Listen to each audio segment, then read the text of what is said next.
Hello, my name is Paige McCauley, and I'm a senior here at Texas Tech. When thinking about my life and how I was raised, what piques my interest, and my three disciplines, choosing water scarcity as my topic was an easy decision.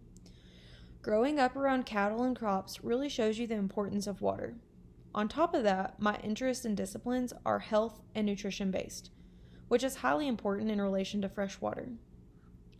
The interesting thing about my two backgrounds to this topic is that they pretty much go hand in hand. In order to have nutrition, aka food, we have to have agriculture.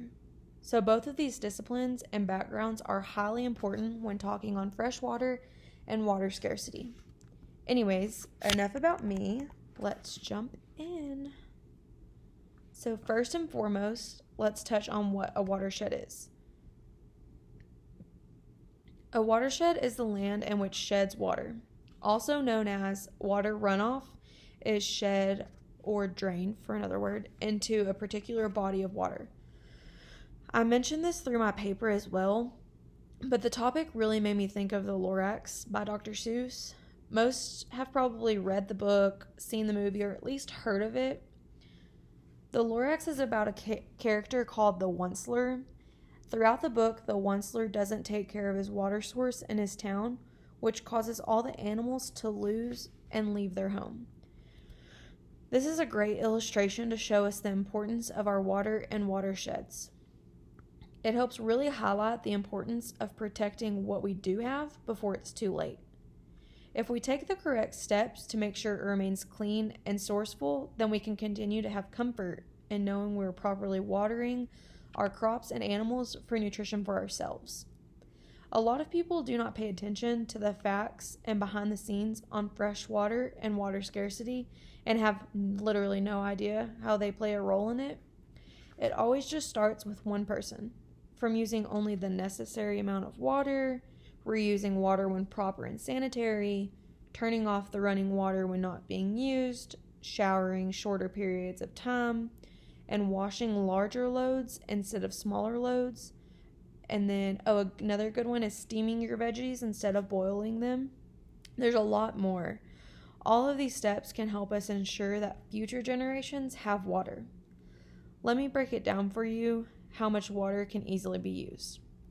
I was raised in agriculture, and this shocks me, so I imagine it'll shock a lot of y'all too. And it's really interesting.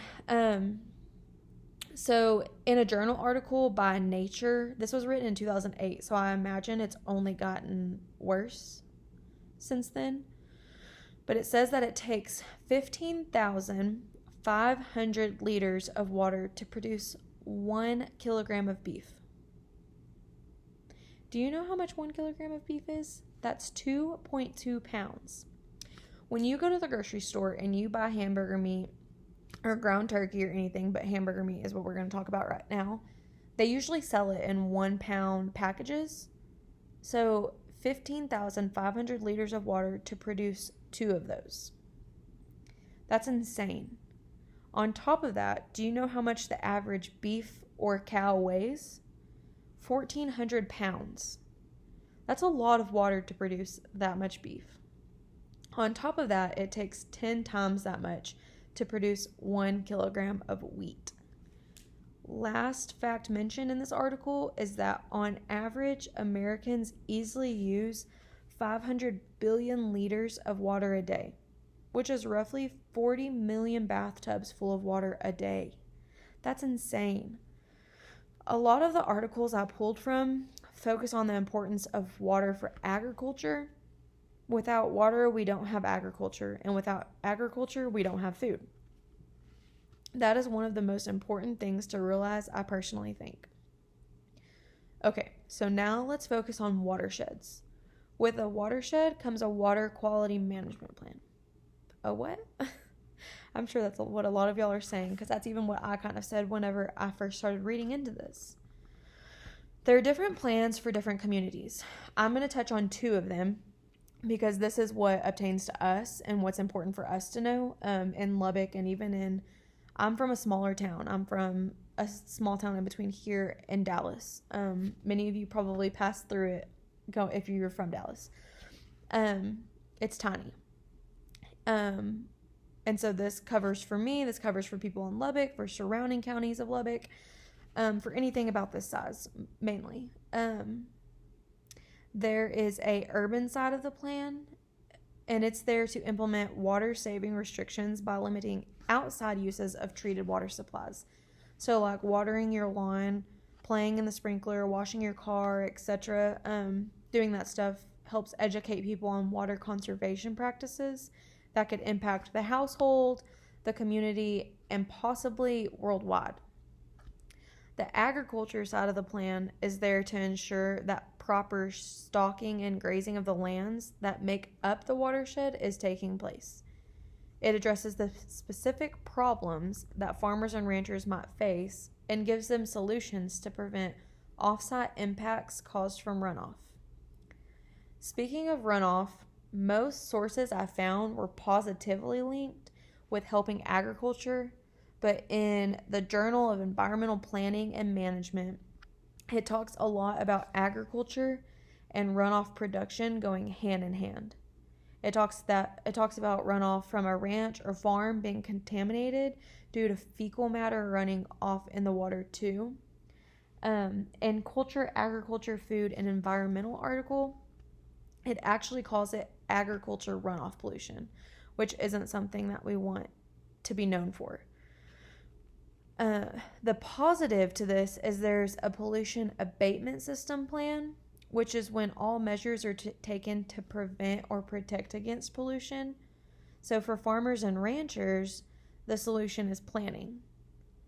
They literally have to sit down and think where they're going to place their cattle, where they're going to place their hay, where they're going to plant wheat, where they're going to put their chickens and their pigs, and where they're going to build pens at, and everything.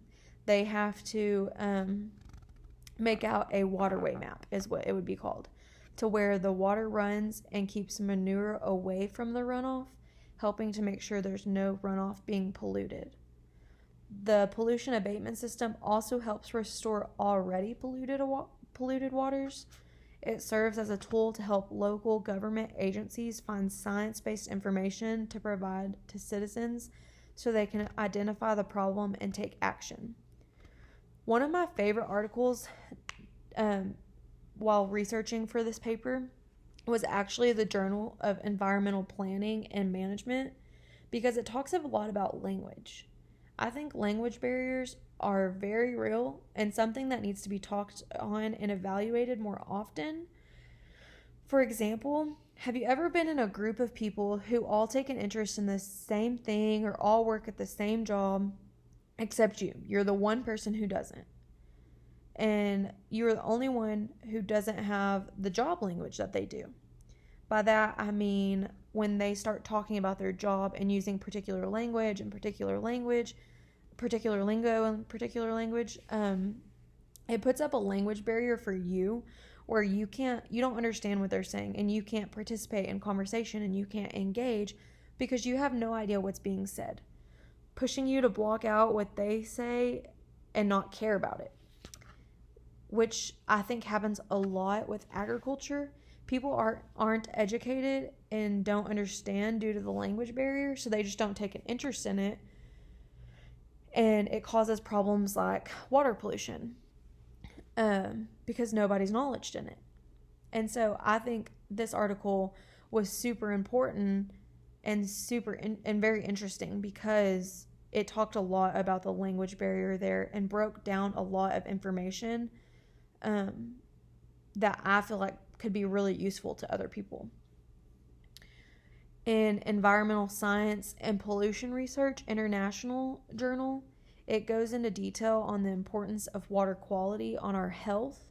It talks about the quality of water and tests ran to find what is found in the water when there's poor water management plans and poor watersheds being used. Also mentioned in the environmental health perspective, it shows the impact of poor water quality on children. Both of these journal articles are written over poorer countries who can't afford to practice proper hygiene and sanitation guidelines.